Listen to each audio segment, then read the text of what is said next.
Welcome back to Sleepless Stories. How are you holding up tonight? Before we get into the chills and whispers, do me a favor, drop a comment below, and tell me what time you're listening to this.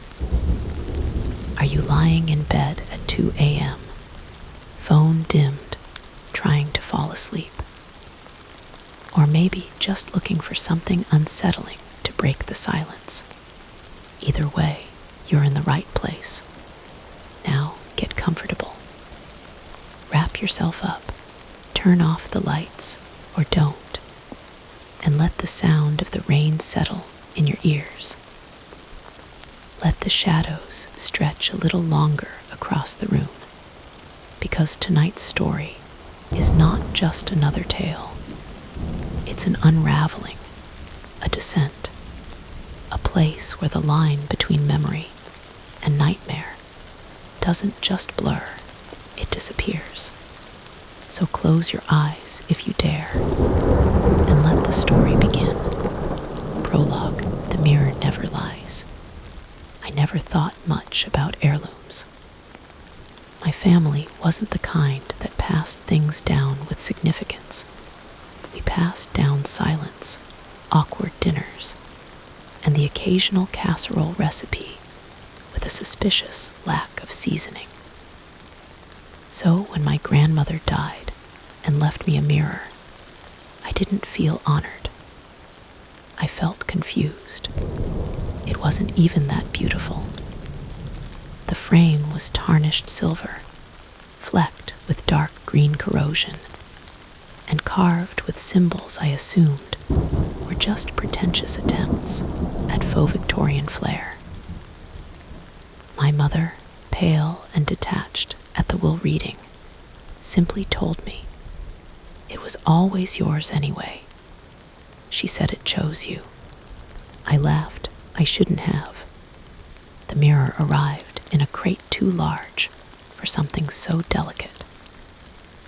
The delivery man grunted as he slid it into my living room, clearly not paid enough to ask why the inside of the box was padded with shredded pages from old handwritten journals. I pulled them out carefully, page by page, catching glimpses of looping cursive and occasional sketches of human figures with empty circles for faces. I hung it in my hallway because I didn't want it facing me while I slept. The damn thing made the room colder somehow, like it pulled heat from the walls. I blamed poor insulation until I noticed condensation forming on the outside of the glass, like breath. Except I wasn't breathing near it. The first night I dreamt in black and white. Not grayscale black and white, like those early films where everything's too sharp. My apartment was empty, but wrong. The proportions were off. Ceilings too high, corners too dark, and the mirror was there, freestanding in the center of the room. Someone stood behind it. No reflection, just the sense of presence, of watching. I woke up with a start, cold sweat pooling at the base of my spine. I told myself it was just stress, but things began to change. The mirror's reflection started lagging. Only slightly at first if I waved. My hand's reflection followed half a second later. Then it began reflecting things that weren't there. People, movements. Once I saw my grandmother in the reflection, standing behind me, face unreadable. When I turned around, no one was there. Of course not.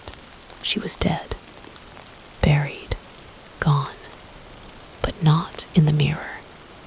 On the third week, I noticed I didn't cast a reflection at all. I stood there, squinting at the glass, heart punching my ribs. The hallway behind me was crisp and clear. The bookshelf, the plant, even the tiny hairline crack near the baseboard I'd meant to fix for weeks. But no me. I moved my hand in front of it, nothing. It was like I was already gone. And then I blinked, and I was back. The mirror was still, like it hadn't just decided to erase me. That night, the dreams came harder. I was in my grandmother's old house, though I hadn't stepped inside since I was 8.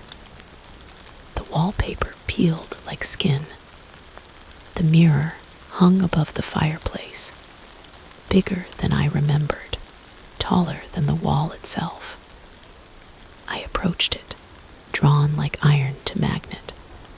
This time I saw someone in it, not just behind it, in it. Her features were like mine, but wrong, softer, older, the eyes too knowing. She lifted a hand. I lifted mine, but when I stopped, she didn't. She smiled. I woke up screaming. Over the next week, I avoided the hallway. I covered the mirror with a thick black sheet, and even then I felt it watching, like static behind my eyes, like pressure on my chest. I started hearing things my name whispered while I was brushing my teeth, a laugh echoing from the closet. And then there were the messages, written in the condensation, short and sharp. Remember me. You were first. Do not look away. I called my mother, asked her about the mirror. She went quiet for a long time. Then she said she used to sit in front of it for hours. Said it showed her things the world didn't. We thought it was just grief. Your grandfather had just died. But then she started talking to it. To it, I asked. Not her reflection. No, to what was behind the glass. I waited. She didn't elaborate. Then she added softly. She gave me a choice. Keep it, or let it choose someone else. I said no. She hung up. I uncovered the mirror the next night. I stared into it, waiting. Nothing happened. I stood there for 10 minutes. 20. My knees ached. I turned away. Then it whispered my name. The glass didn't reflect light. It drank it. I could see the room behind me, but dimmer, like it was underwater. The edges of the reflection curled inward, and something moved. I stepped closer. The surface rippled. I touched it. It was warm, too warm. And then I saw her again. The other me. She looked tired this time, worn. Her eyes weren't mine anymore. They were too old, too knowing. And when she pressed her hand to the glass, I didn't mirror it. I just stood there, heart in my throat. She spoke one word. Help. The glass cracked, not outward from within. I staggered back. The mirror whispered again. You're next. That was the moment I realized it wasn't just a haunted object. It was a prison, a memory, a doorway, and it was opening. That was 3 nights ago. Since then, my reflection has started, acting on its own. Slight movements when I'm still, tilting its head when mine stays straight, smiling when my lips are pressed shut. It watches me now, every time I walk by, no longer pretending. I think it wants out, and I think it wants me in. So I'm writing this down. Because if I go quiet, if I disappear, you need to know. The mirror wasn't meant for humans. It's older, hungrier, and the moment it knows you believe in it, it will follow you. It will choose you, just like it chose me. Be careful where you look when you're alone. Some reflections don't want to let go. Chapter 1: The Weight of Glass. The mirror still stood in the hallway. The black sheet that once cloaked it now crumpled in the corner like a discarded skin. The air had changed, not just in temperature, but in texture, thicker, more charged, as if each breath drawn through the corridor took effort. It was the kind of heaviness you feel in your chest before a thunderstorm, a pressure you can't see but are forced to bear. Even the walls of the apartment felt altered, like they'd inched inward, subtly folding toward the hallway's heart, where the mirror awaited like a patient predator. I hadn't slept in days. Not truly. Whenever I closed my eyes, the dreams came. At first, just flickers images like old newsreels, grainy and colorless. But they became more vivid, more demanding. I dreamt of my grandmother's house melting like wax. I dreamt of hands clawing at the back of my mirror, leaving trails that shimmered like mercury. I dreamt of waking up in the middle of the night, only to find my body still asleep and someone else walking around in my skin. In those dreams, I was always being watched, and slowly, the line between sleeping and waking began to blur. The reflection didn't show me anymore.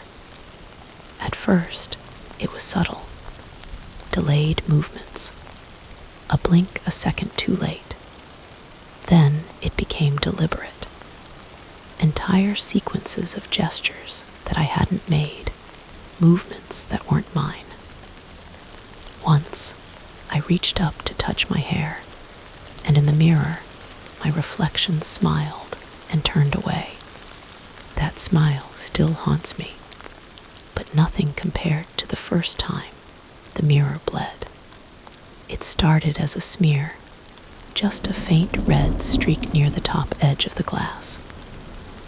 I thought it might be a trick of the light, something that had dripped from the tarnished silver frame.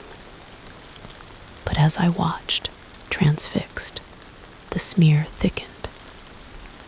It began to move downward, slow and deliberate, like it had purpose, like it was writing. Then came the symbols, twisting, coiling characters like something carved into bones.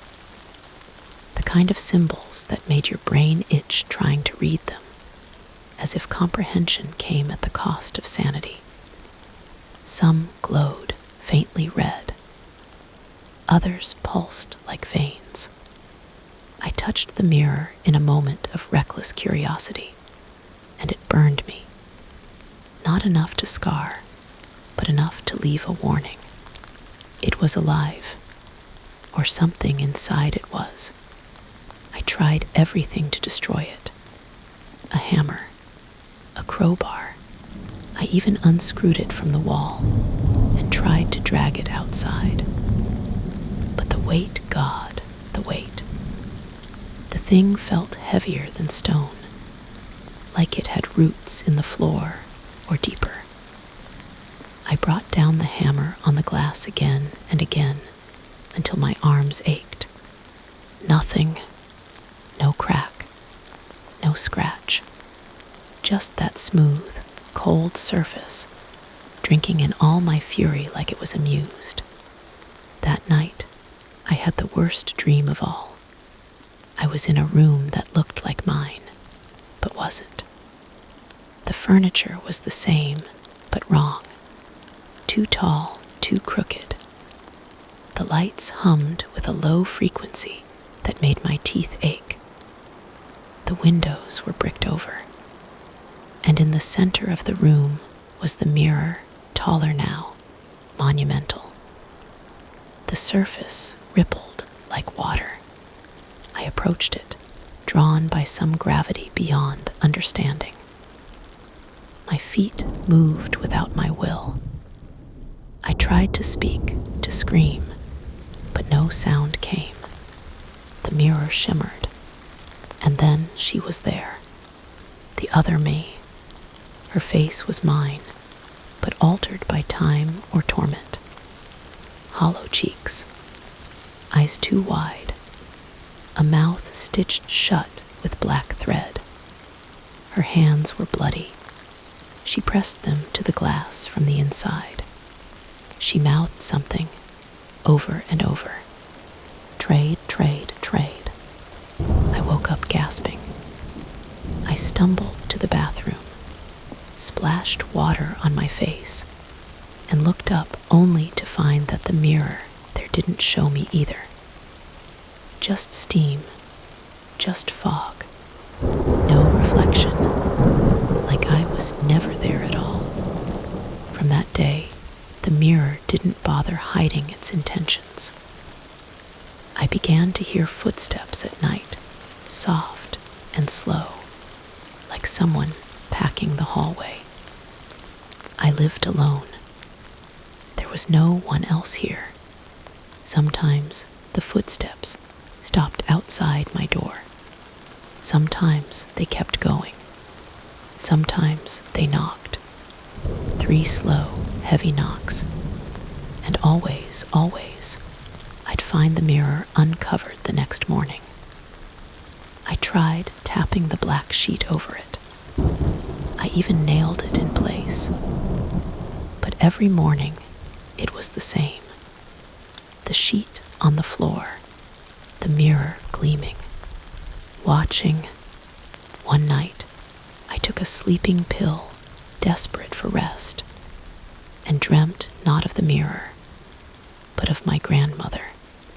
She sat in her old rocking chair, surrounded by a circle of mirrors. Each one showed a different version of her, young and beautiful, wrinkled and weeping, bloody and screaming. But she, the real her, or what felt like the real her, was calm. I tried to warn you, she said softly. What is it? I asked. It's not a mirror, she whispered. It's a door, and it remembers everyone who's passed through. I shivered. Passed through to what? Her eyes darkened, to itself. I didn't understand. She reached out, took my hand, and placed something in it. It felt like a key, cold and sharp. You still have a choice, she said.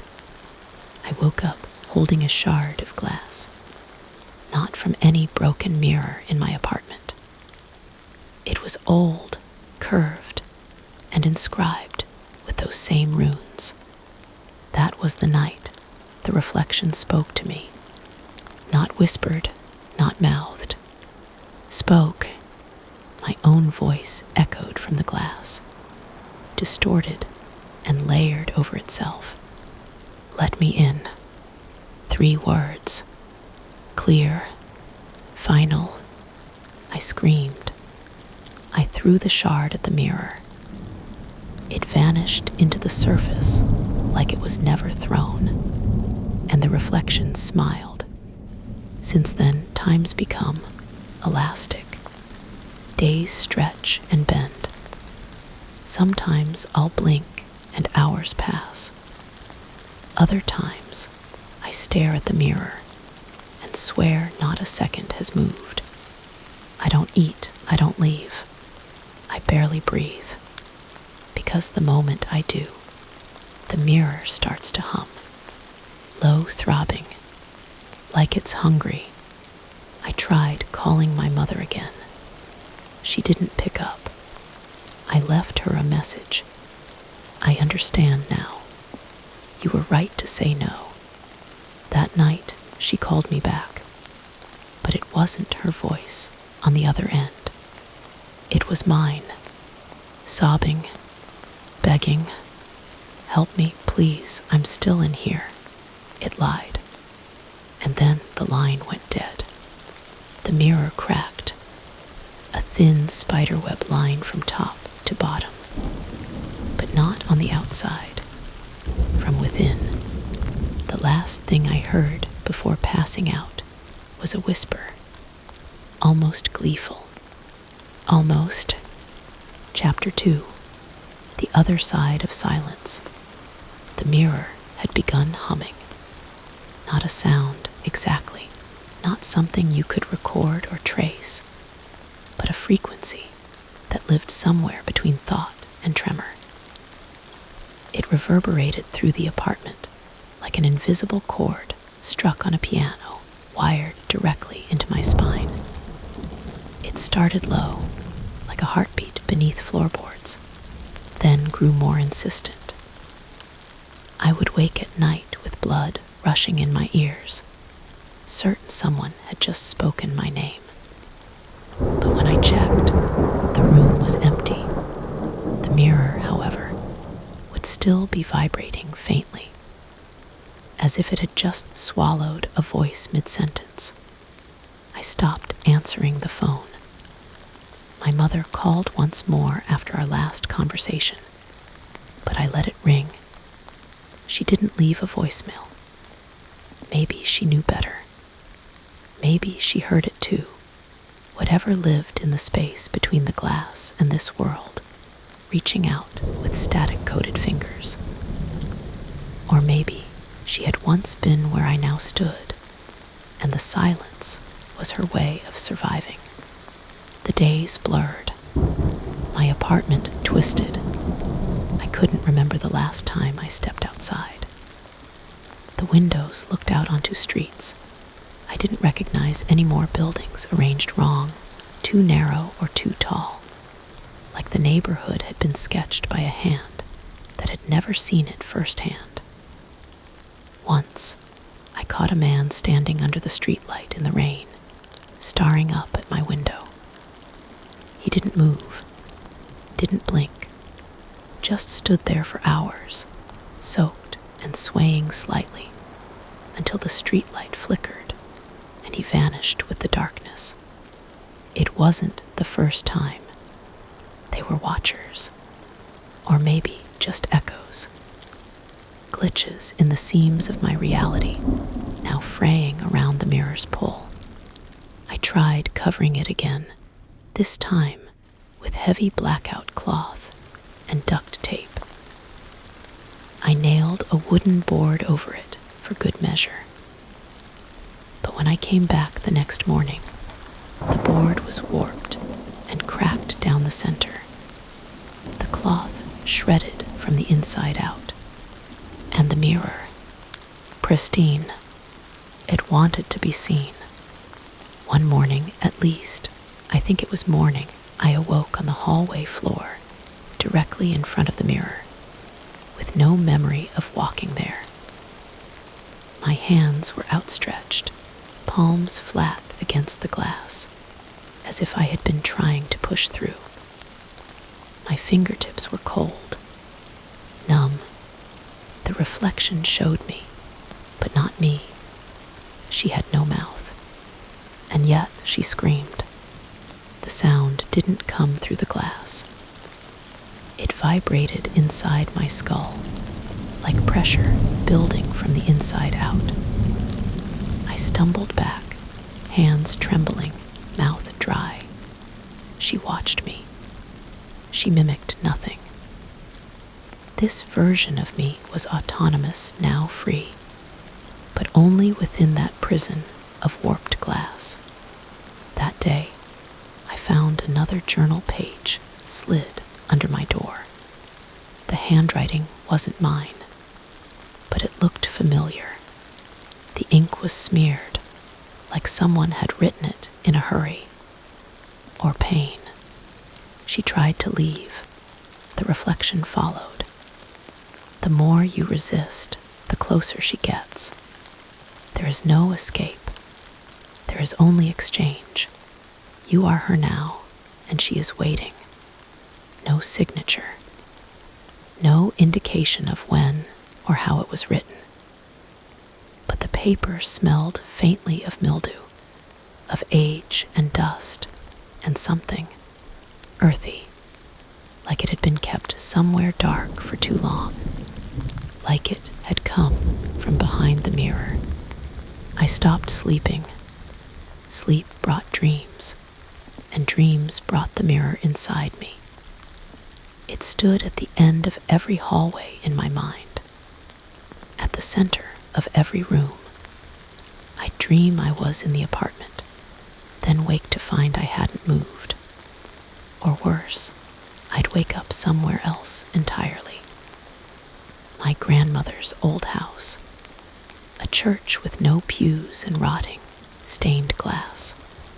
Once I found myself in an endless corridor with hundreds of mirrors, each showing a version of me, some whole, some bleeding, some weeping blood, or laughing with mouths too wide to be real. They were all trying to warn me, or maybe mock me. I stopped eating, not because I didn't want to, but because every time I passed the mirror, it showed me differently. Gaunt, sick, eyes hollow, hands cracked. Sometimes I looked, chewed, torn, like something had clawed its way out of me. I didn't want to risk feeding something else. I unplugged every electronic. The mirror still buzzed. I smashed the lights. The mirror still glowed. It had become a living wound in the center of my home, festering and pulsing. No longer passive. It bled now, slow trickles of black ichor seeping from its edges, sinking into the wall behind it like ink drawn into paper. And the smell, like wet stone and spoiled meat. I started speaking to it, not by choice, by reflex. Who are you? No answer. Just my voice echoing back, delayed, not distorted, just late, like someone was considering whether to speak it back at all. Then one night, I received a response, not in words, in vision. The reflection began showing me places I'd never been, an endless forest under a crimson sky, with trees made of bone and leaves like ash. A room of mirrors where every version of me fought to be seen. A sea of faces, all my own, screaming silently beneath a frozen lake.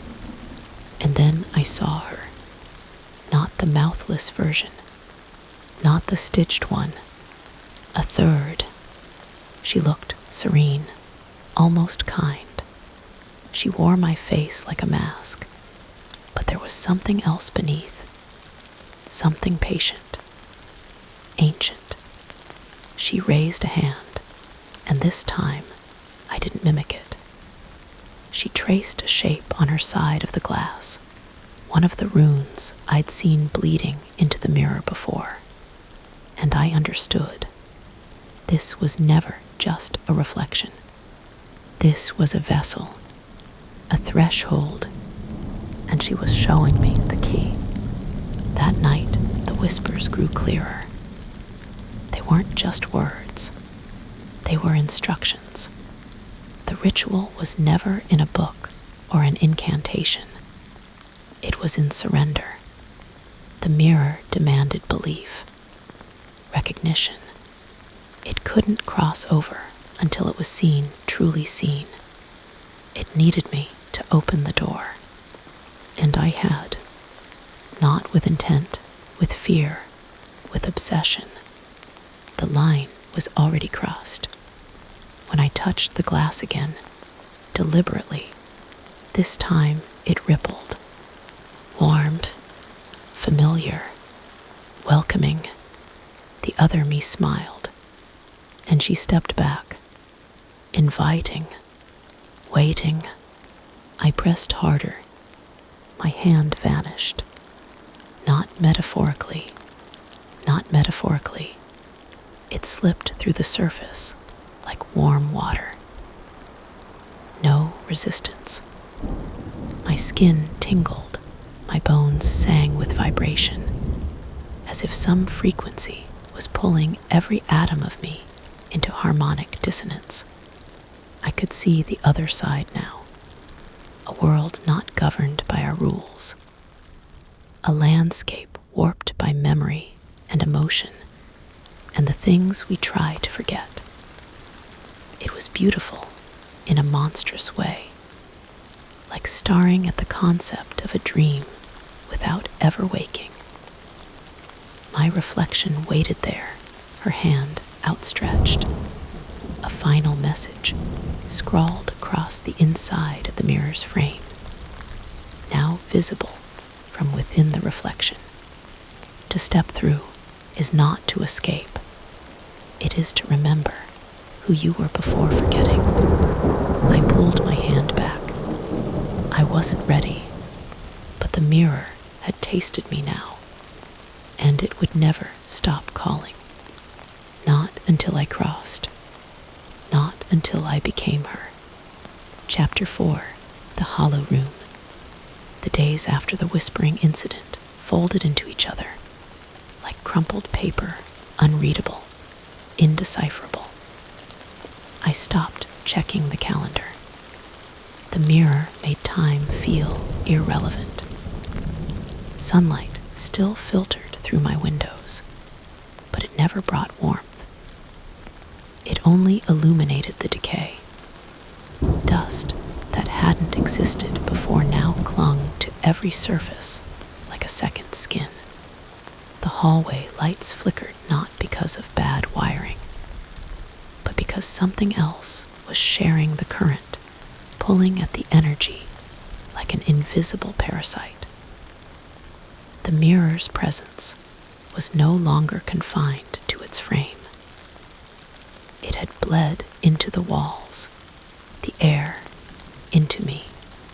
I began hearing the tapping. At first, it was soft, like fingernails drumming on glass. It always started when I closed my eyes. 4 taps, pause, 3 taps, pause. A long drag across the glass, like skin against steel. Then silence. The kind of silence you can feel in your molars. One night, I stood in front of the mirror with a flashlight and a notebook, determined to document what I saw. That lasted 37 seconds. My handwriting broke into slashes and spirals. Not mine. My grip tightened on the pen until it cracked. The mirror flickered, not literally, but like a skipped frame in a film reel. I swear I saw a room behind it. Not mine. Bigger, empty. The walls in that room were moving, breathing like the lungs of something ancient. And then I blinked and was back in my hallway, notebook on the floor, pages soaked with ink I never wrote. I don't remember walking to the kitchen. I only remember standing in front of the open refrigerator, staring at a jar of pickles, until I realized the jar's label had changed. It read, "You looked." I slammed the fridge and sprinted back. The hallway was different, longer. The mirror was now at the very end, embedded in the wall like a tumor. The walls pulsed gently, moist with condensation. My light flickered and died, leaving me in the shifting dark. I turned around, but the door back to the living room was gone. Just hallway now, endless, and the mirror's surface shimmered like water under moonlight. I was trapped, and it wanted me to see. I moved forward, not because I was brave, but because I had no choice. My bare feet stuck slightly to the wood floor with each step. It felt too warm underfoot, alive, breathing. When I reached the mirror, the glass was no longer reflective. It was transparent, like a window into another apartment, no, into another version of my apartment.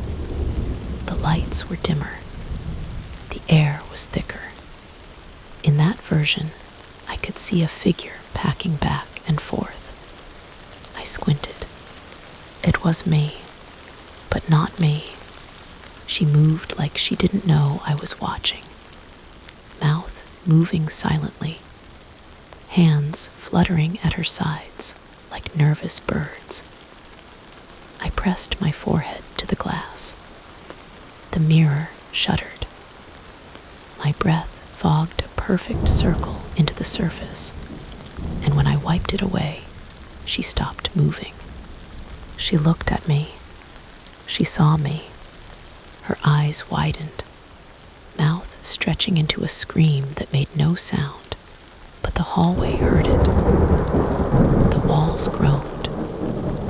The lights above me exploded in bursts of glass and fireflies. And then the mirror cracked down the center, not shattering, but splitting, parting like a curtain.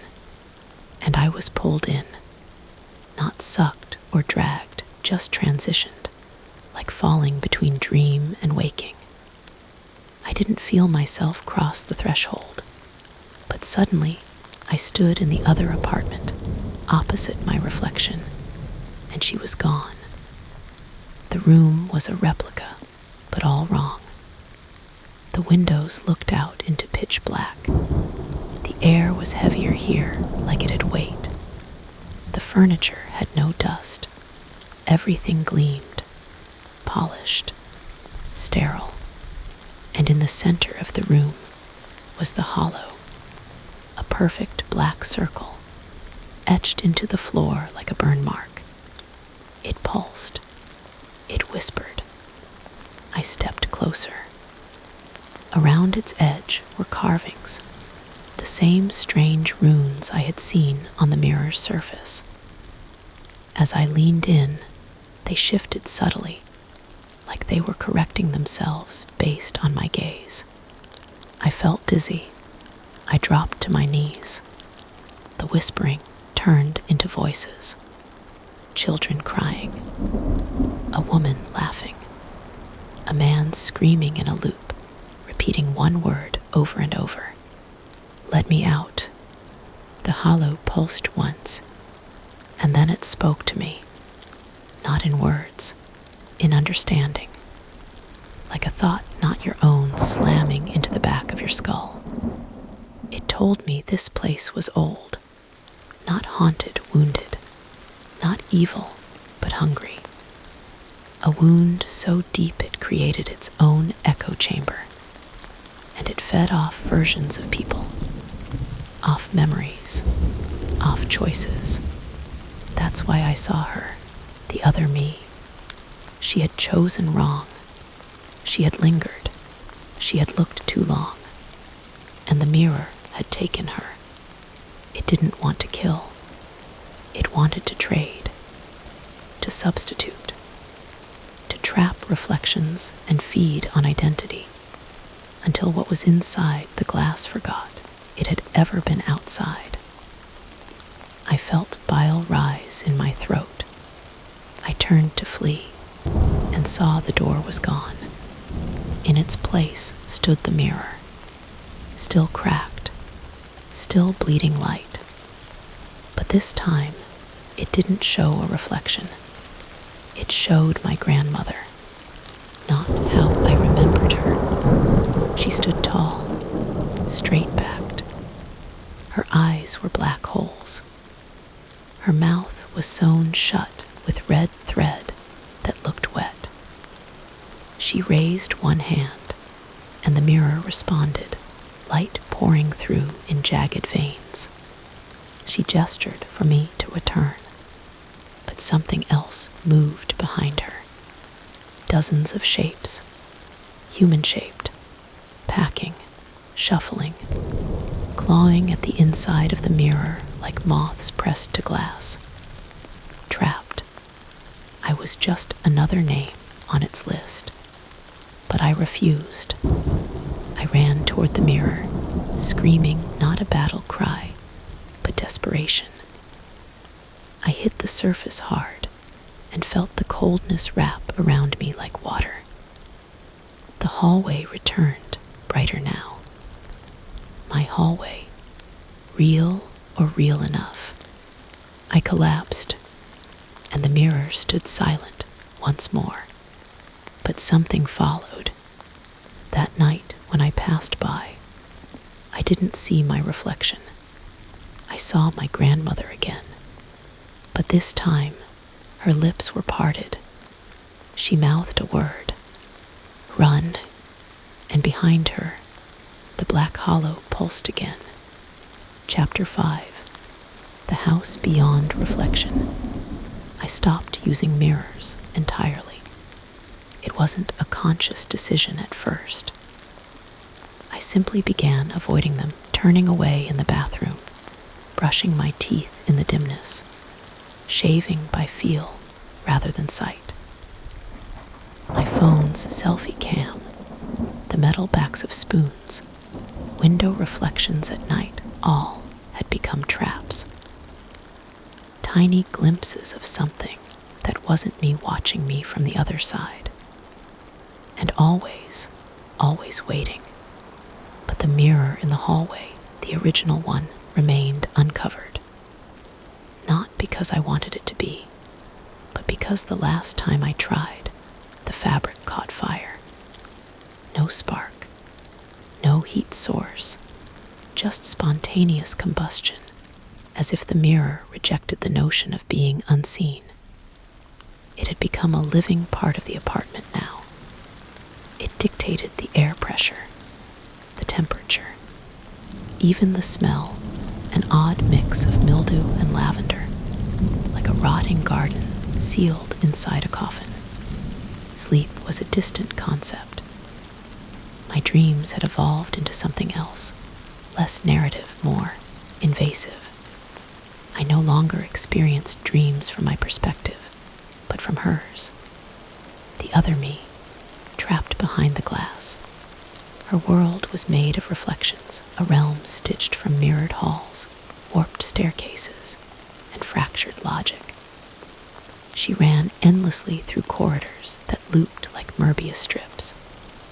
Doors led to versions of the same room, each slightly wrong. And all the while, something followed her. Something massive, silent, unseen. When I'd wake, I'd taste blood. Not from my mouth, from my nose. Bleeding in my sleep. My sinuses raw, like I'd been inhaling broken glass. I kept tissues by the bed, but by the third day, they were soaked through, forming a small red mountain on my nightstand. I tried calling my mother again. No answer. Her phone rang once before cutting to static. Not silence, static, like the dead channel of an old TV. I decided I needed to leave. I packed a single bag, wallet, charger, keys, a change of clothes, and walked to the door. When I opened it, I didn't find the hallway of my apartment building. I found the room, the hollow room, same black mark on the floor, same cold air, no exit. Behind me, the mirror had replaced my front door. Seamless, silent. A second later, the bag was gone, simply vanished from my hand, like the house itself had absorbed it. I was back, but not back. The room was dimmer now. Light came from no source I could find, but it illuminated just enough to keep me walking, trembling, toward the black circle on the ground. It pulsed like a slow heartbeat. When I stepped across its threshold, the room folded. That's the only word I have for it. Folded. Space crunched. The walls didn't move, but the idea of the walls did. I was somewhere else instantly, surrounded by mirrors on all sides, floor to ceiling. A maze of glass and repetition. Each reflection showed a different version of me screaming, smiling, crying, aging rapidly, rotting, melting. One bled from the eyes. One clawed at the inside of her throat. One whispered continuously into cupped hands. They all stared at me, the real me, if I still was. And then they started banging. Not in unison. No rhythm. Just frantic, desperate pounding, like caged animals realizing food had arrived. Their mouths moved in overlapping chaos, but only one message passed through. Stay out. I turned to run, only to find myself in a new space entirely. Gone were the mirrors. Now, I stood in what looked like my grandmother's sitting room, but wrong. Older, dustier. The wallpaper had curled from the walls, revealing layers underneath, as though decades had been buried behind false designs. The furniture was covered in white sheets, but the shape of the chairs was off, too tall, too narrow. And then there was the centerpiece, the same mirror, but this one pulsed with a heartbeat I could feel in my chest. Grandmother stood beside it, no longer ghostly or distant, but corporeal, solid. Her eyes were all wrong, flat black, like wet obsidian. She opened her mouth, and moths spilled out, dozens of them, fluttering in slow motion, wings coated with dust. She stepped forward and placed her hand on my shoulder. "Do you see it now?" she whispered. I couldn't speak. She led me toward the mirror. "It showed me you before you were born," she said. "Said you'd come. Said you'd fix it." "Fix what?" Her smile cracked her lips. The leak between here and there. I didn't understand until she stepped into the mirror. No ripple this time. No shimmer. Just vanished like the glass ate her. And then the room started to melt. Wallpaper ran down the walls like wax. The floor turned to mist. My skin prickled with cold, so sharp it burned. The air thickened, and something began to emerge from the mirror. Not a person, not exactly. It had the shape of a person, arms, legs, a head, but it was a silhouette made of moving ink. Its outline rippled like heat haze, and its face was mine, not like the reflection, not like the other me. This version wore my skin like a costume, slightly too tight, slightly misaligned. Its grin was too wide, its pupils too small, and its voice came from everywhere at once. "You're the first to see it clearly." I backed away. "You've already crossed over." I turned.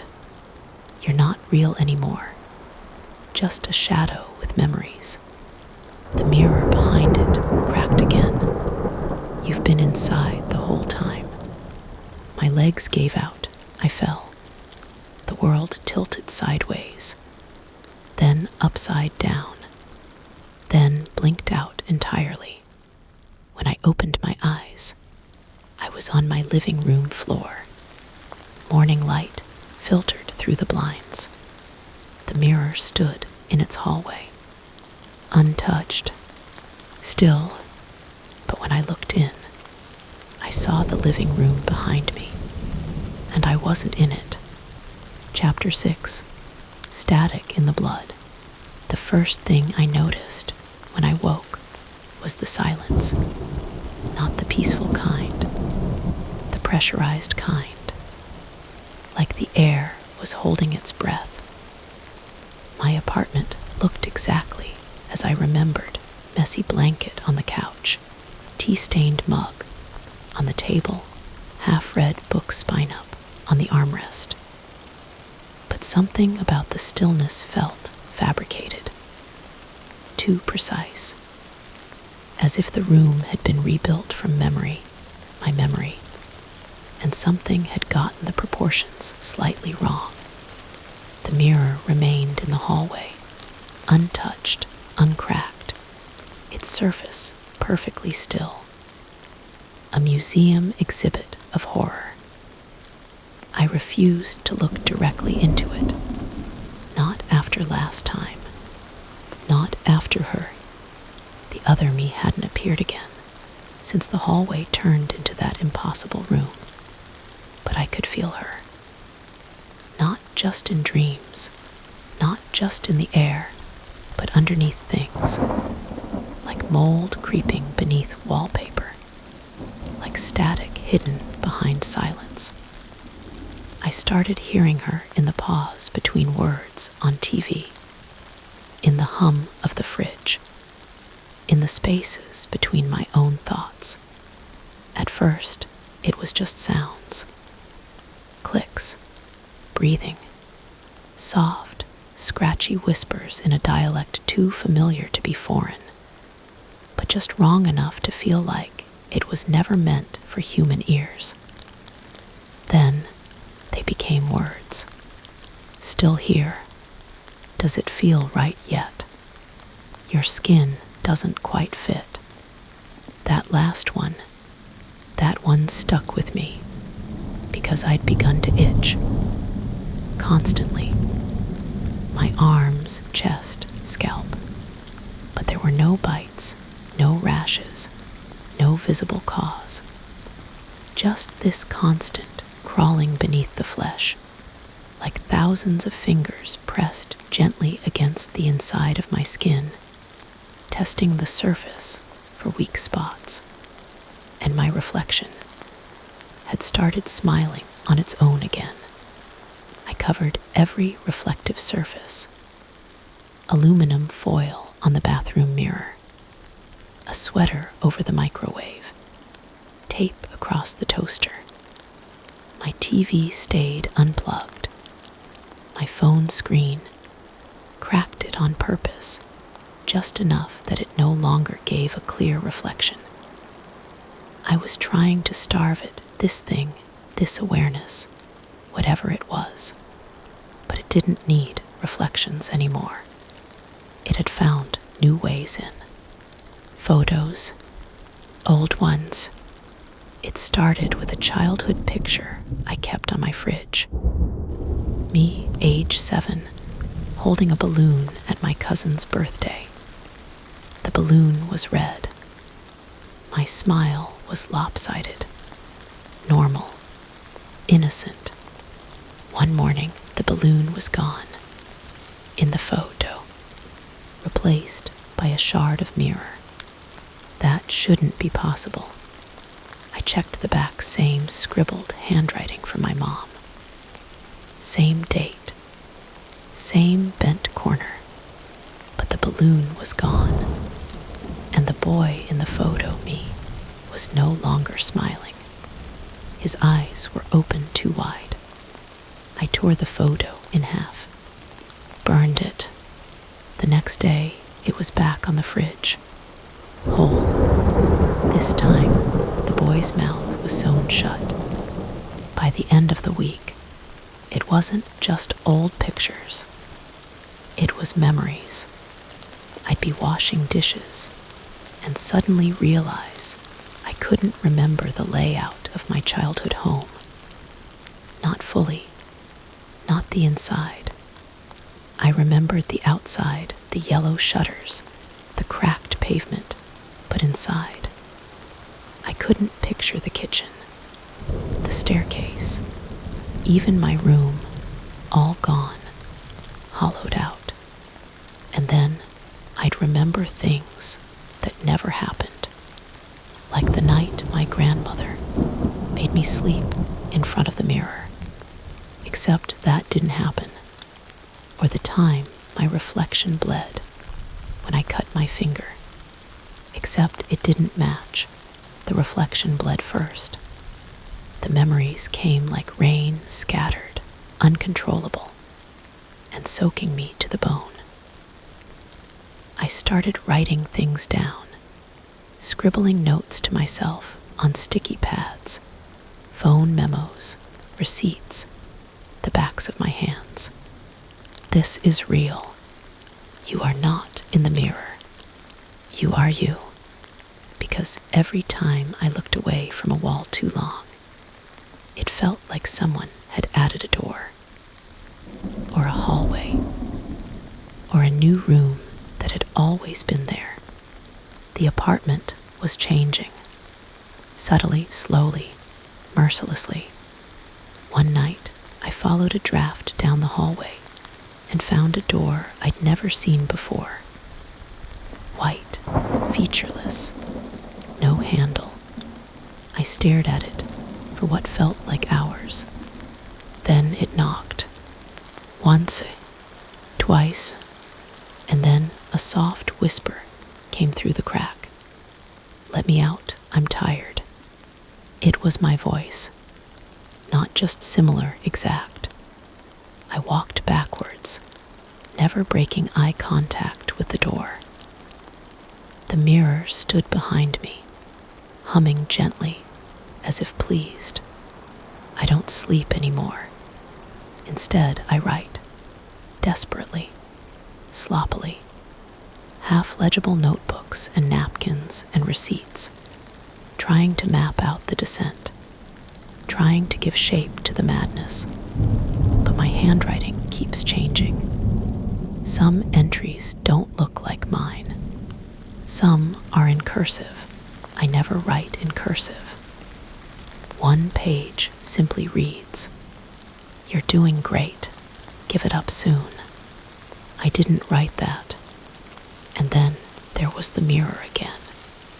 I checked it yesterday, just once, just to see. My reflection was smiling, holding the photo of me as a child. But in the reflection, the child was facing away. No face, just the back of a head, bald, bruised. The reflection whispered, "You're almost home." Chapter 7. The Shape of What Watches. There was a new sound in the apartment. Not the hum of the fridge or the creaks of old pipes. Those had become familiar by now. No, this was something more, deliberate, like wet paper tearing. Slow, fibrous. It came at night, always at night, and always from behind the mirror. It had been 6 days since I'd last seen my reflection move on its own. Since then, the mirror hadn't shown anything at all. No more alternate versions of my apartment. No bleeding glass. No shadowy figures. It was just a mirror again. And that was the most terrifying part, because I knew it was lying. The mirror had become quiet, still, not dormant, just watching. And that silence was suffocating. I couldn't bear it anymore. So I made a decision. I unmounted it. It took all my strength. The thing was heavier than it had any right to be, like lifting a door made of bone. The moment it left the wall, the room shifted, subtle, but nauseating. Like the floor had sighed, or the walls had braced for impact. I dragged the mirror to the center of my living room and laid it flat on the floor. It didn't reflect anything. It was just black, like a hole, a wrongness. I hovered above it, heart rattling in my throat. I could feel it, the warmth it radiated. Not comforting, not human, like breath from something that had been asleep for centuries. The moment my foot crossed the threshold of its frame, I felt my body resist. Like the air had teeth, and they didn't want to let me pass. And then, it spoke, not in sound, in feeling, like a thought someone else had pushed into my skull. You brought me here. My breath froze. You opened the house.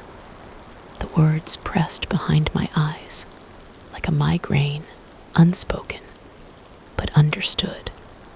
And I remembered something I never should have forgotten. I was 6, my grandmother's house. It was winter. She had made me stand in front of a tall, oval mirror while she whispered something in a language I didn't understand. She told me it was a game, a tradition.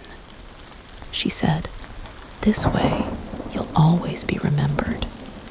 I remember crying, not because I was scared, but because I saw someone else in the mirror that day, and they smiled at me, not kindly, but hungrily. I stared into the black surface on my floor and felt the shape of that memory settle behind my ribs like a second heart.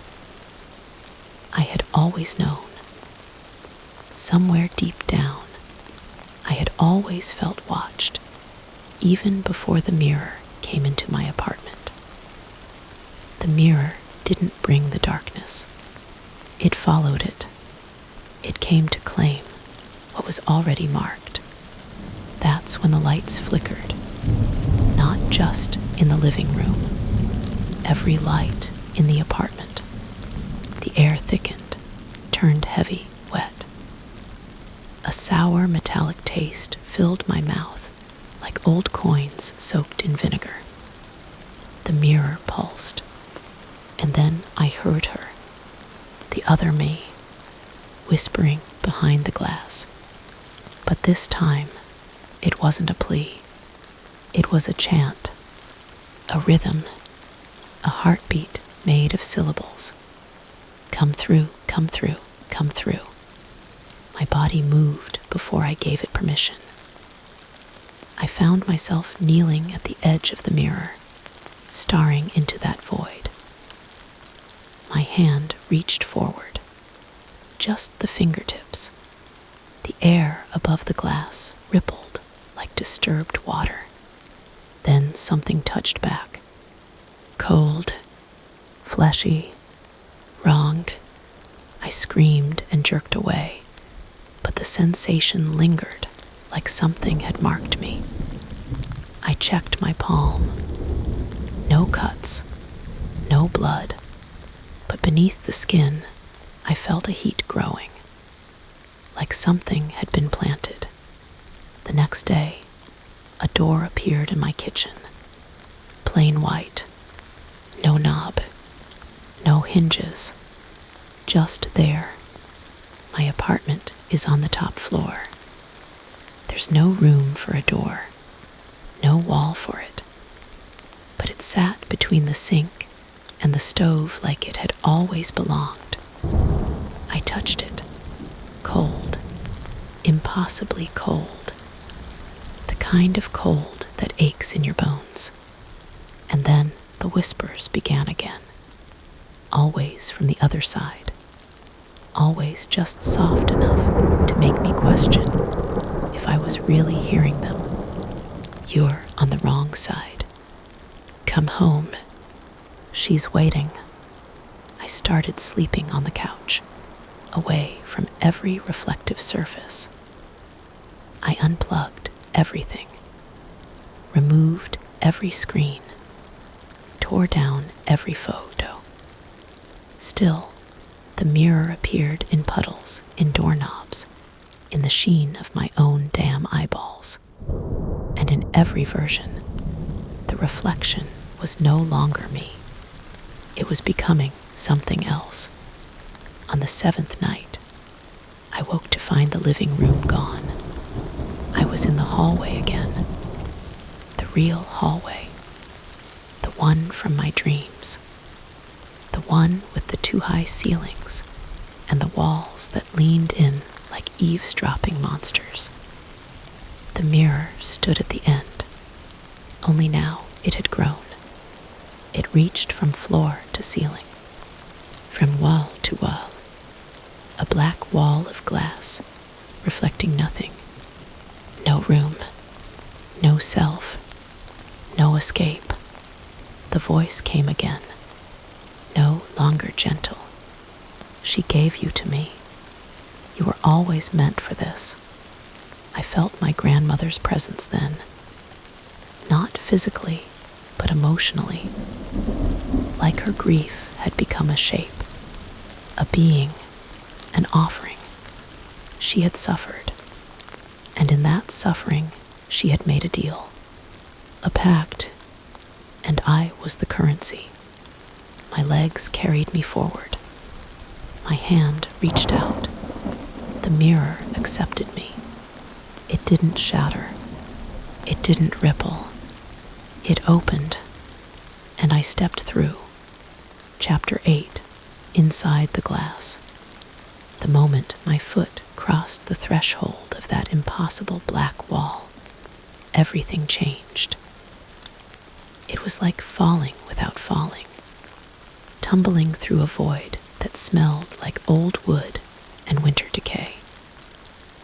The air was thick, but hollow, like breathing underwater, and light, if you could call it that, bent and warped around me, twisting the edges of the world into something unnatural. The space inside the mirror wasn't a room or a hallway. It was an endless corridor stretching in every direction, made of fractured reflections that shimmered and fractured underfoot like broken glass, but somehow without cutting. I could see shards of places I knew: my old apartment, my grandmother's house, even fragments of my childhood bedroom. But everything was warped, like memories soaked in acid. I tried to move forward, but the ground rippled beneath me, each step heavier than the last. The reflections swirled and shifted, flickering between familiar and monstrous. Faces without eyes stared back, mouths opening to scream in silence. Rooms bent sideways, walls melting like wax. Somewhere far off, I heard the faintest echo of my own breath, but it didn't sound like mine. It was hollow, distant, broken. I clenched my fists, trying to focus, to find something solid to hold on to. But this place was liquid and sharp and endless all at once. Then she appeared, not in a reflection, but standing solid, impossible in front of me. The other me, the one from the mirror. Her skin was pale, almost translucent, veins dark beneath the surface. Her eyes were a deep, endless black, sucking in every flicker of light. Her lips curled into a smile that didn't reach her eyes. The smile of something that knew more than it should. Something older. Something hungry. "You came," she said, voice like the scraping of dead leaves. "I had to," I whispered. "You're me." "But not. What is this place?" She reached out, and the space around her rippled like a pond disturbed by a stone. "This is the in-between, the waiting place, the space where memories, regrets, and forgotten things gather to breathe. You crossed over because you carry the key. The key, I echoed, heart pounding. Her smile deepened. You were chosen long ago, not by chance, by design. I wanted to back away, but my legs refused. The air thickened, pressing down like wet blankets. She moved closer, and suddenly the corridor shattered, and I was falling. Falling through a kaleidoscope of memories, faces I recognized, and those I didn't. Moments that felt both mine and not mine. I saw my grandmother, young and vibrant, holding the mirror for the first time, whispering in a language that made the air shimmer. I saw myself as a child, staring into the glass, seeing something dark watching back. I saw fleeting images of others, people I never met, trapped behind glass walls, their faces pale and empty. When I landed, I was back in the corridor. The other me was gone, but I was not alone. From the darkness, shadows began to emerge, figures tall and thin, faceless, draped in tattered robes that swayed without wind. They moved silently, their eyes like hollow wells of despair. You carry the key, one said, voice like gravel. But you do not understand. I swallowed hard. What do you want? To be free. They reached out, and the corridor bent and twisted, pulling me deeper into the endless glass labyrinth. Every step was heavier, every breath colder, every whisper louder. Then a voice echoed behind me. Remember.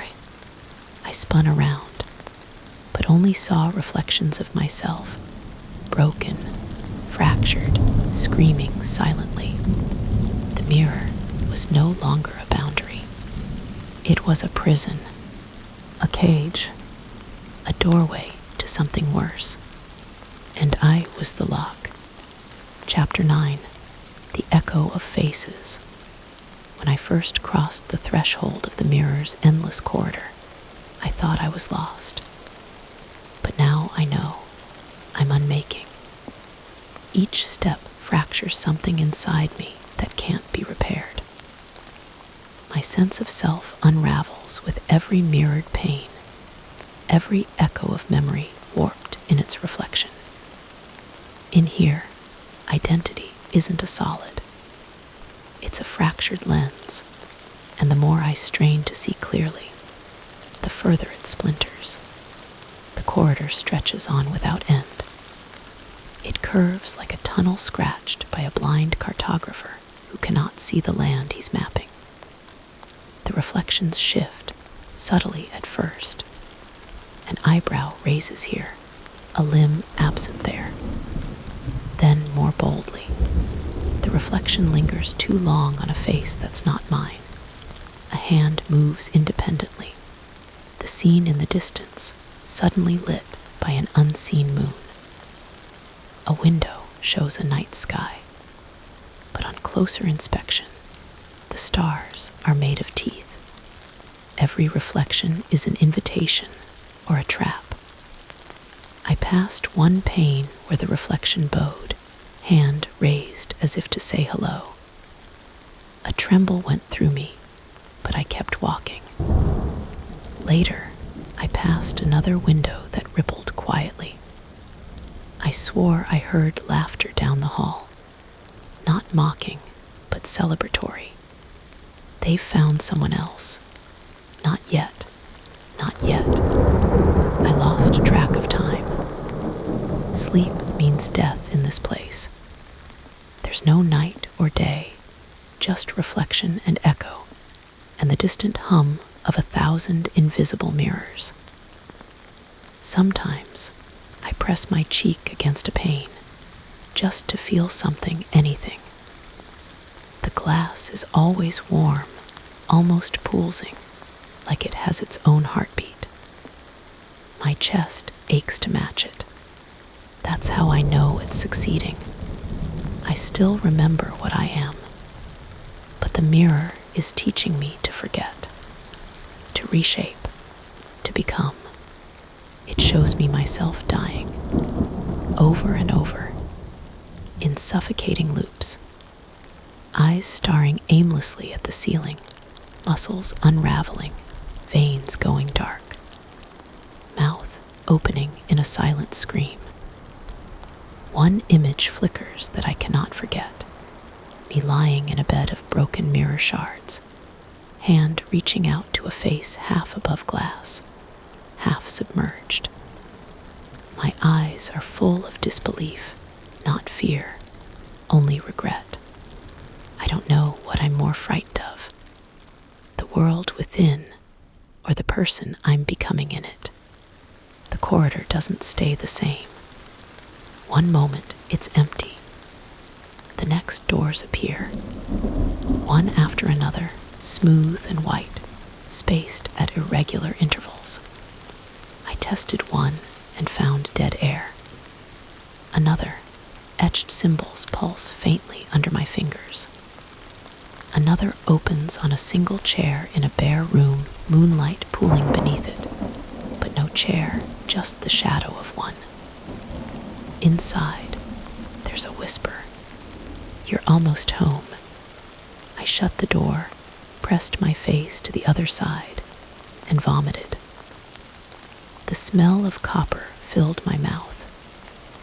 The corridor stretched on, unchanged, unflinching. I started to see others in reflections, not people, but selves. Past versions of me. A version that once believed in control. Another that laughed at memories. Another that wept. They looked at me silently. Once, I swore one nodded, as if saying, "Yes, you're going the right way." Sometimes I face-paneled myself just to stop, just to prove that I still can, that I'm still here. But the reflection blinks too slowly now, doesn't always exact me, sometimes gifts me a grin I didn't know I had. And always behind it, something lurks, curtains brushing, shapes shimmering, faces half hidden. And then there are the others, those faceless robed watchers from before. Their silhouettes drift through the reflections, indistinct guardians, lost passengers, maybe. They don't speak, don't move. They just observe. I cannot tell if they're allies or jailers. On my chest, where I pressed my hand to the glass earlier, a mark formed. Not physical, just faint, like a bruise shaped like the mirror's bevel. It pulses when I think too hard. Each heartbeat sends a ripple across the marble floors of my apartment, though I know I cannot return there. That world feels distant, as if I only dreamed it. I don't know what the end looks like. Maybe crossing that endless black wall again, only this time through. Maybe sitting in a room of broken mirrors until all reflections blur, until there's nothing left. Or maybe I wake up in my bed, mirror gone, the apartment clean, like I never existed. And then, perhaps, I wake again, in there. The corridor grows narrower as I think of home. And I realize that's the trick. This place remembers before me, before my grandmother, before my first scream in front of the mirror. It reaches deeper. When I think it's showing me mirrors, it's really showing me memories. My memories. Memories of pain, moments of imperfection, grief. The corridor bends not to reflect, but to absorb.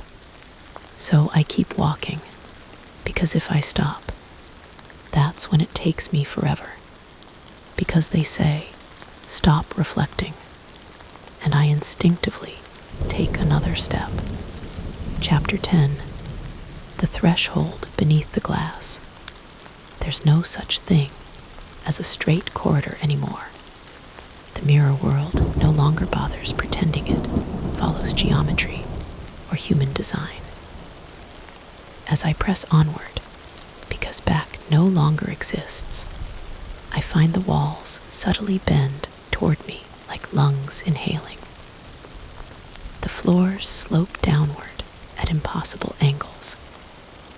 Gravity doesn't shift, but my bones feel the wrongness of it.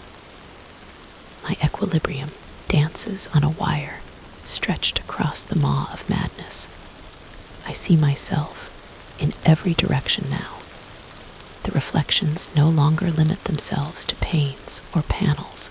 They hover, float, curve midair like fog frozen into form.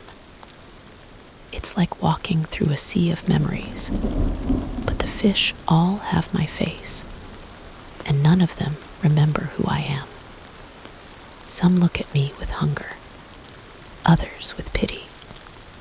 A few scream, mouths open wide, but without sound. I passed one today, hovering in the center of a shattered arch. The version of me within it was younger, eyes filled with a brightness I've long since lost. She was holding something, a book, my grandmother's journal. I couldn't tell, but the words on the open page bled ink as she stared at me, and then she whispered something I couldn't hear, but felt. If you read this, it's already too late. I pressed on. I no longer measure time in hours, only in transformations. My voice has changed.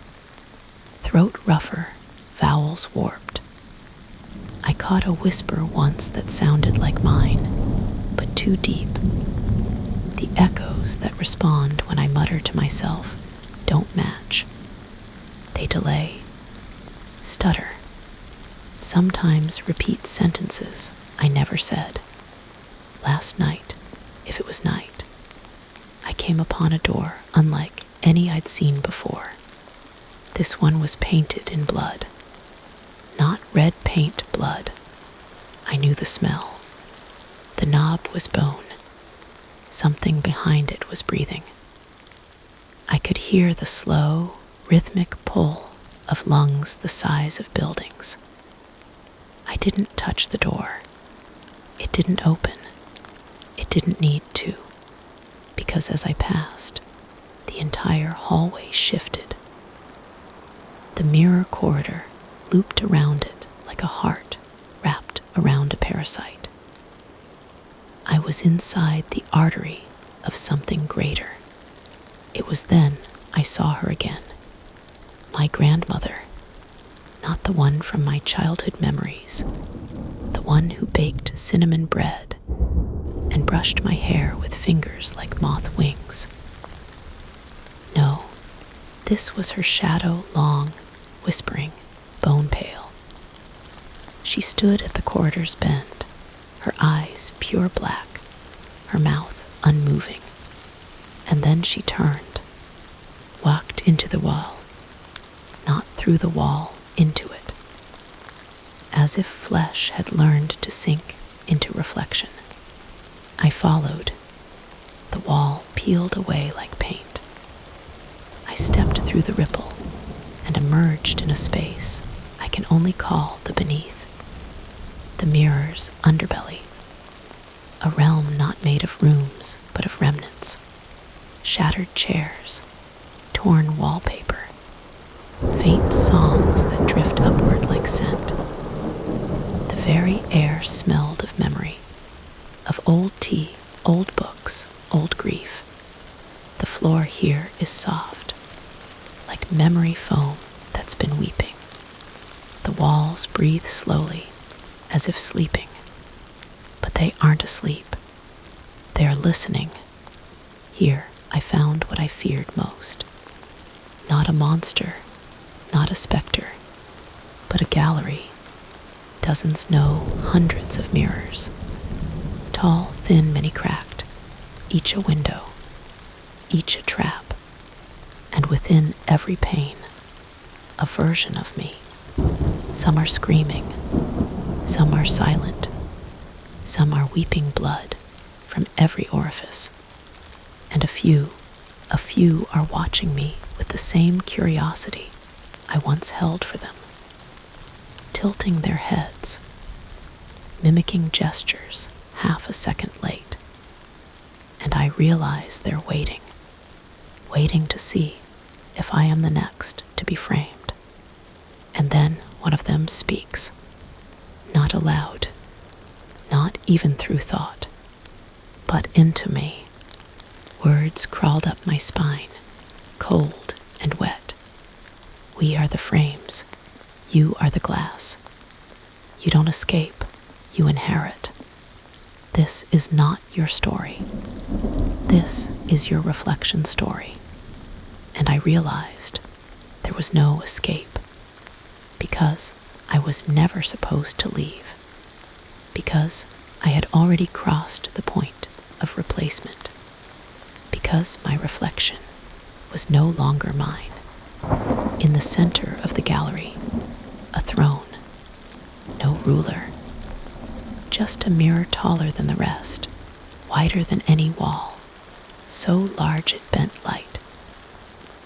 Its frame was lined with symbols like the ones on my grandmother's skin in her final years, glyphs she called birthmarks. They weren't. They were bindings. I approached. I didn't want to. My legs moved anyway, and I saw something impossible. Myself, whole, unchanged, sitting in a chair, holding the mirror in her lap like a child. She looked up, smiled. Finally, she said, "You're ready." I tried to speak. Nothing came. She stood. The mirror in her hands rippled, and she passed it to me.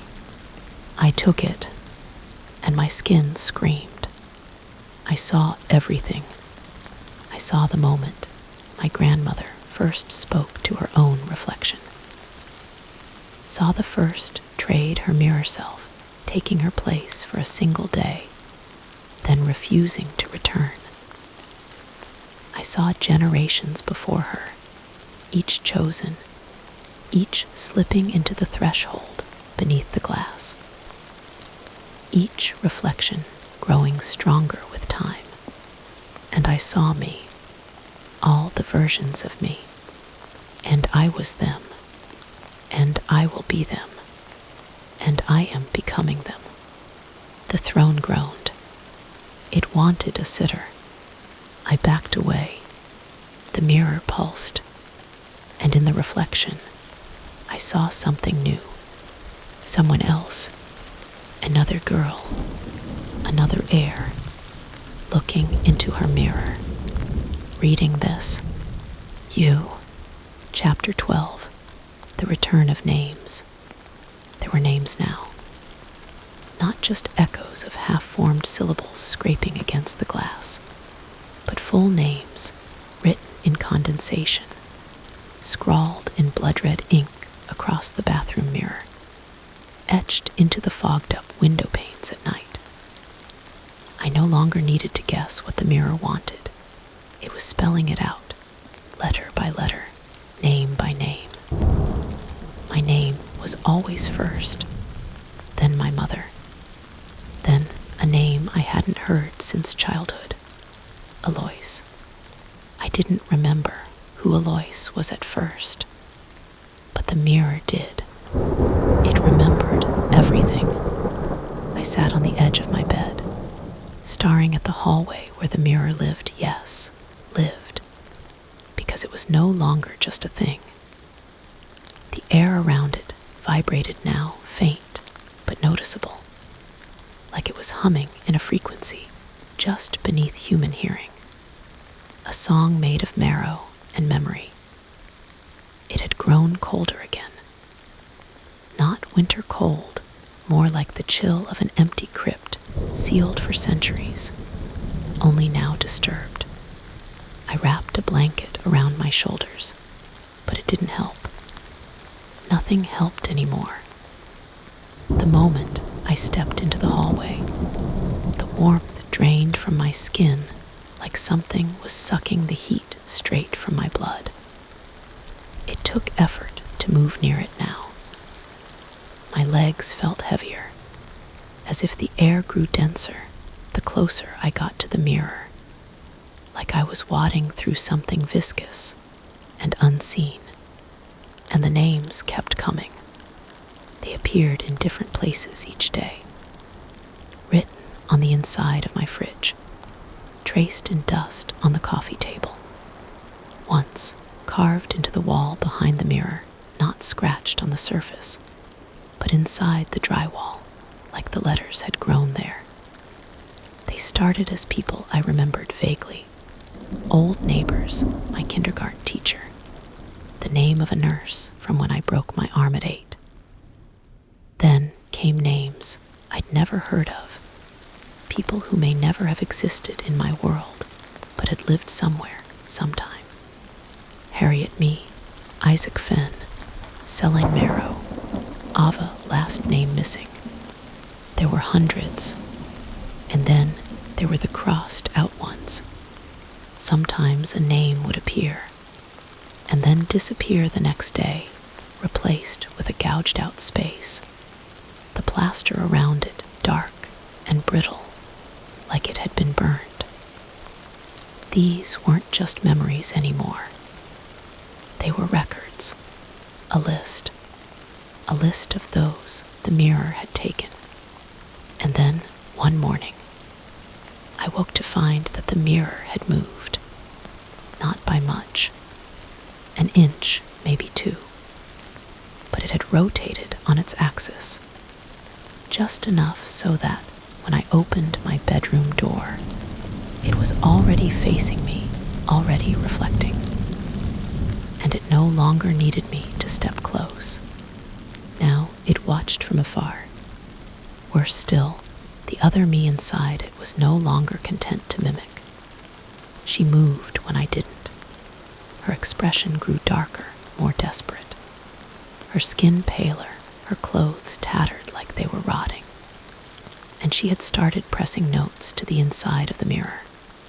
Small slips of yellowed paper, as if she had torn them from an old journal. I could never read them clearly. The handwriting was shaky, mirrored, and soaked in something red. But the intention was clear. She was begging. For what, I didn't know, until I began remembering Alois. Alois wasn't a friend. She wasn't family either. She had been a companion. Imaginary, I had thought. I remembered drawing her as a child, a girl with dark eyes and long hair, always watching, always quiet. She never spoke aloud in my memories, but she was always there during the lonely afternoons spent in my grandmother's house. I remembered whispering secrets to her when no one else would listen. I remembered hiding her from my mother. I remembered the exact moment I stopped speaking to her altogether. It was the day my grandmother screamed at me to never say that name again. I hadn't thought of Alois in over 20 years, but the mirror had, and now she stood in it. Not the bruised, stitched-lip version of me, but a different girl, tall, slender, wearing a dress too old-fashioned, with buttons down the front and a collar stained with something brown. Her eyes were black, not just dark black, void of iris or pupil. Her mouth never moved, but I heard her name again the moment I saw her. Alois, And this time, I remembered what she was. Not an imaginary friend, not a ghost, a twin who never made it to birth, a twin who should have been born alongside me, but didn't, who died in the womb, or so they said. The truth was something else entirely. The mirror didn't just reflect the dead, it preserved them. I didn't speak this aloud. I didn't have to, because that night the mirror spoke first. A voice not mine, not like my mother, not my grandmother's either. A voice that felt ancient, as if it were being dragged across centuries just to reach my ears. You are the only one left. The sound came not from the hallway, but from inside my walls, from behind the plaster, from the pipes, from beneath the floorboards. My ears bled from the pressure. My eyes watered. I collapsed, knees striking hardwood, shaking with the weight of the sound. And then the names began to whisper in chorus. All those names, repeated, whispered from 1,000 unseen mouths. A chant, a litany, a roll call of the forgotten. And I was next. I crawled toward the mirror on bleeding hands. I didn't know why. There was no reason, no logic left. Only compulsion. Only the need to know, to see, to join. The glass was no longer solid. It rippled like liquid, soft like skin. I reached a hand forward, and it welcomed me. Not like before, not a lure. This was an invitation, a covenant, a reunion. Alois stepped forward from the other side. Her hand met mine. For a moment, we were joined. Two have split by centuries, by death, by denial. And in that instant, I remembered everything. Every whispered lie, every erased name, every time the mirror was fed to keep the world quiet. And how many mothers had done it. How many daughters had been chosen. How many sisters had been offered to the reflection as a sacrifice. It wasn't just a mirror. It was an inheritance, a curse passed down like a bloodline, one name at a time. And now it was complete, because the last name on the wall was no longer crossed out. It glowed, burned, etched in gold fire. Nina Alois Marrow. Both names, one person. The mirror had never been showing me someone else. It had been showing me what I was meant to be. The whole version, the original. And now, at last, I understood. The mirror wasn't calling me in. It was calling me home. Chapter 13. The last reflection. The air in the apartment thickened like molasses. Each breath and effort I could no longer take for granted. The mirror stood in its place, no longer just a piece of glass framed in tarnished silver, but a living, breathing entity that pulsed with a slow heartbeat of shadows beneath its surface. The silence in the hallway was absolute, but it was a quiet that screamed. It pressed in on me, suffocating, an invisible weight anchored to my chest. I hadn't moved from the threshold of the hallway in what felt like hours. Maybe days. Time was meaningless here now. The light coming from the cracked window filtered weakly through yellowing curtains, casting fractured shadows across the peeling wallpaper. The symbols etched into the mirror's surface shimmered faintly, as if waiting for something, as if anticipating the final act. Each of my reflections, fractured, splintered shards of my soul that once felt like separate people, seemed to gather within that glass prison. Cora's whispered regrets, Elia's fractured memories, Nina's fragmented identity. They were all there, trapped behind the cold surface, clawing at the edges, desperate to escape. But this wasn't their story anymore. This was mine, or what was left of me. The mirror whispered again, low and relentless, threading its voice through the silence like smoke curling through a forgotten room. I didn't have to understand the words. The tone was enough to chill my blood. The promise of endings, of beginnings that were too terrible to name. I took a step forward, the floorboards creaking beneath my weight, groaning in protest, like the house itself was warning me to turn back. But I didn't. I couldn't. The glass rippled like dark water, the edges curling inward, warping my reflection until I could barely recognize the person staring back at me. It wasn't just me anymore. It was something older, something hollowed out. My eyes, sunken and wide, held a void that reached into places I was afraid to see. A single word appeared etched beneath the symbols. Enter. I swallowed the lump lodged in my throat and reached out. The surface was warmer than ever, almost unbearably so, as my fingers brushed against it.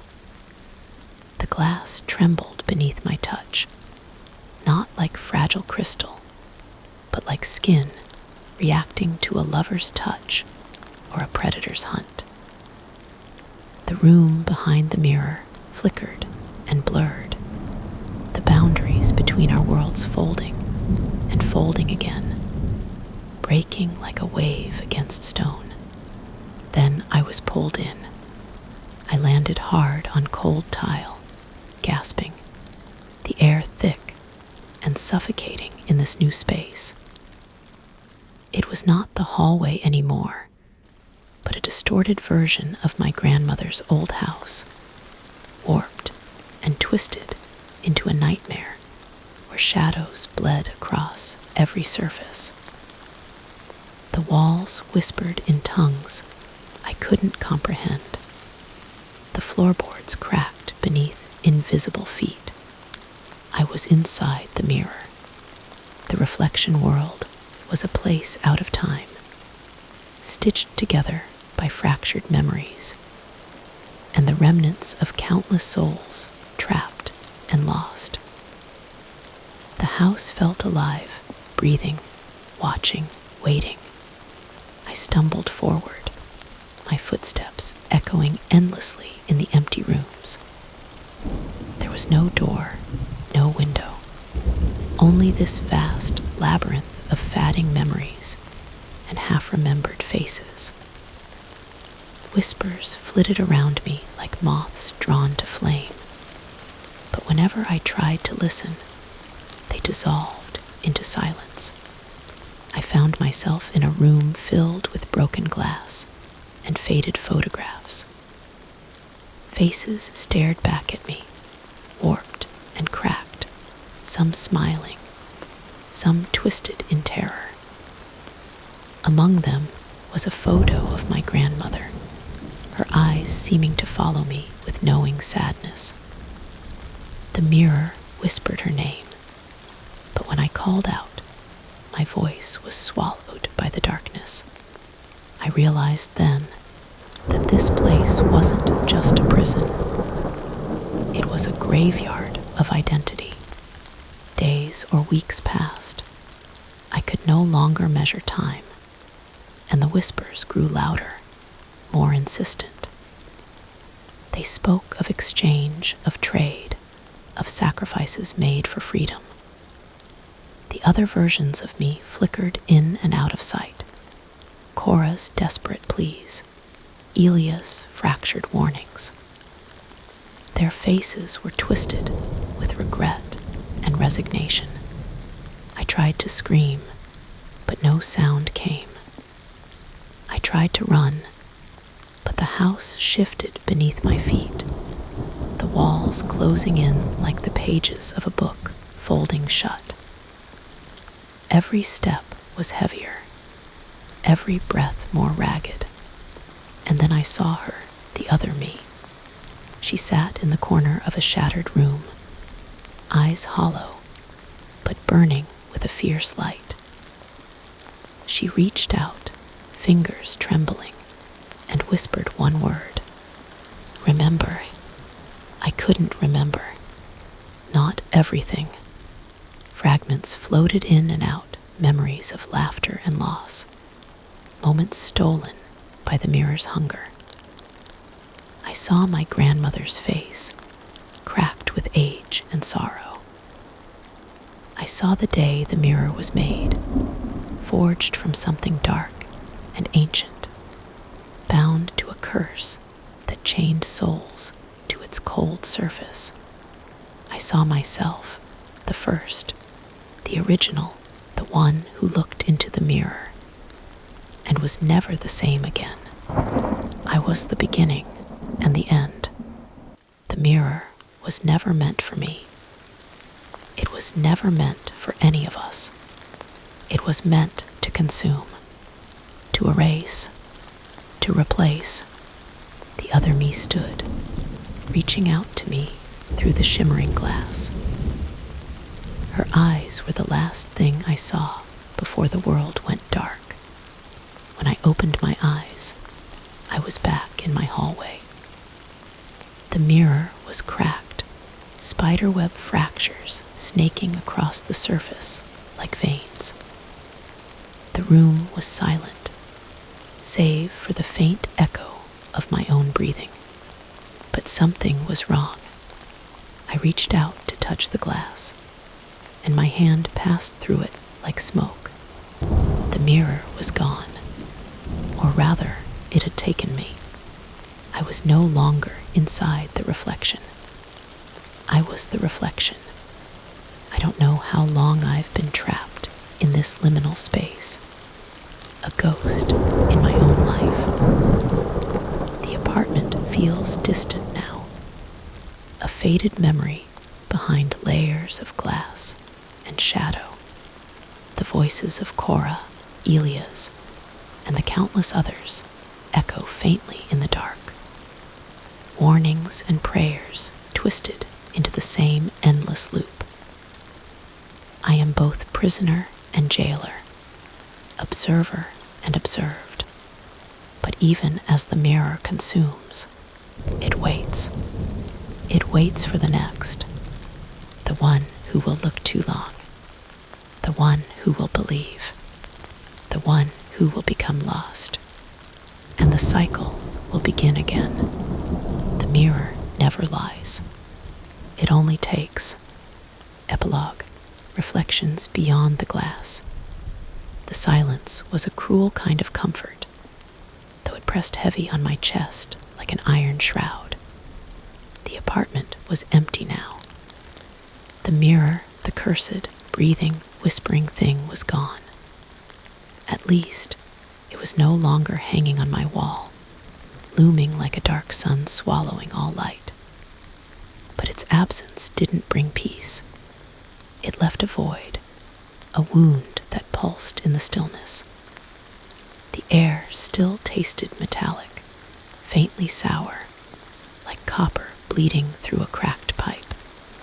My skin crawled with the memory of cold glass against my fingertips, and the weight of all the unspoken things trapped behind that surface. I tried to tell people, friends, therapists, anyone who would listen without blinking like I was insane. But how do you explain something that defies all logic?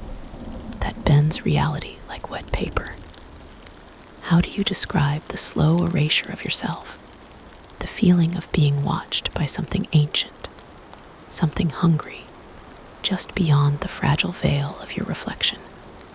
They called it stress, grief, paranoia. Normal words for something completely abnormal. But it was real, more real than anything I had ever faced. Sometimes, in the deepest hours before dawn, I still catch a glimpse of movement in the corner of my eye. A flicker of shadow, a glimmer of glass where there should be none. When I turn, nothing is there. But the sense remains. The mirror is not finished with me. Not by a long shot. My grandmother's house is empty now, sold to strangers who will never understand the weight of what was kept inside those peeling walls. The mirror never left the house. It stayed, waiting for the next person to cross its path. The next soul to peer too deeply into its depths and become lost in its endless labyrinth. I know because I was the first, and I am not the last. I don't know what the mirror really wants. Power, souls, revenge. Or is it simply an echo of something older, something primal that hungers for connection, for recognition, for release? All I know is that it is patient, calculating. A predator disguised as a silent glass pane, reflecting your image back at you, but twisting it, warping it, stealing it. My reflection is no longer mine. It flickers sometimes, like a broken signal, a ghost trapped between worlds. When I look in any mirror, I feel a hollow where my eyes should be, an emptiness that stretches deeper than skin and bone. Sometimes, I swear I see her, the other me, trapped in some distant corner of the glass, watching, waiting. I've learned to avoid mirrors when I can, to shield myself from the pull. But sometimes, when I'm alone and the light is just right, I see a ripple, a shimmer across the surface, a faint smile that isn't mine. The mirror is a wound on reality, a crack in the fabric of normalcy that grows wider with every glance. It is the kind of darkness that doesn't scream, but seeps, infects, and spreads. And it's always hungry. I tried to burn the crate it came in, the box lined with shredded journals and old photographs.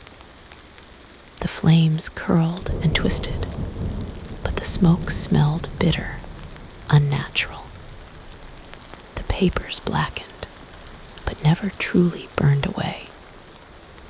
The symbols from the mirror etched themselves into my memory, pulsing with a rhythm like a heartbeat I could never quiet. I thought I could outrun it, forget it, let it fade into myth and nightmare. But the mirror doesn't forget. It never forgets. It's patient, and in that patience lies its power. Sometimes, I dream of falling endlessly through dark water, the cold pulling me down into a silence so deep I can't even scream.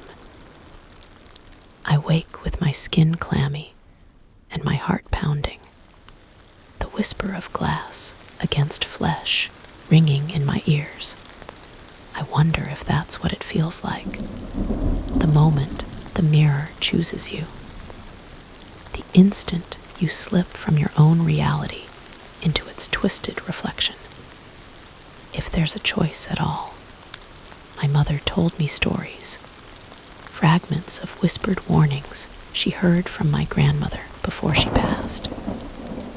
That the mirror was made long ago, forged in shadow and sorrow, a vessel for memories too painful to hold. It was meant to keep them safe, or at least keep them contained. But sometimes the past leaks through the cracks, and the mirror hungers. I don't know what happened to my grandmother in the end, whether she was consumed like the others, or if she made some terrible bargain to survive. All I know is that she gave me the mirror, and with it, the curse. Sometimes I think the mirror is not just a mirror. It's a doorway, a prison, a warning. It is the thin line between who we are and who we might become when our reflections start to live lives of their own. I'm writing this down now because I need someone to understand, someone to remember. Because the mirror doesn't just take you, it erases you.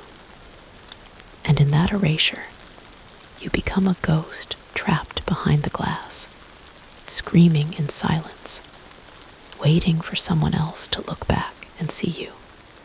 If you ever find yourself staring too long into a mirror, if the reflection lingers a moment too long after you've turned away, if you feel cold breath on the back of your neck when no one is there, beware. Some reflections don't want to be seen. They want to be free. And once they are, they never let go.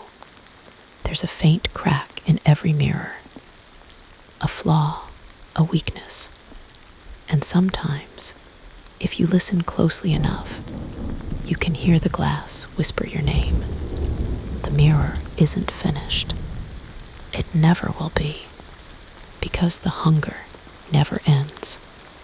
If you've made it this far, know this. Be careful what you see, because sometimes what's reflected back isn't just you. It's something else, something waiting.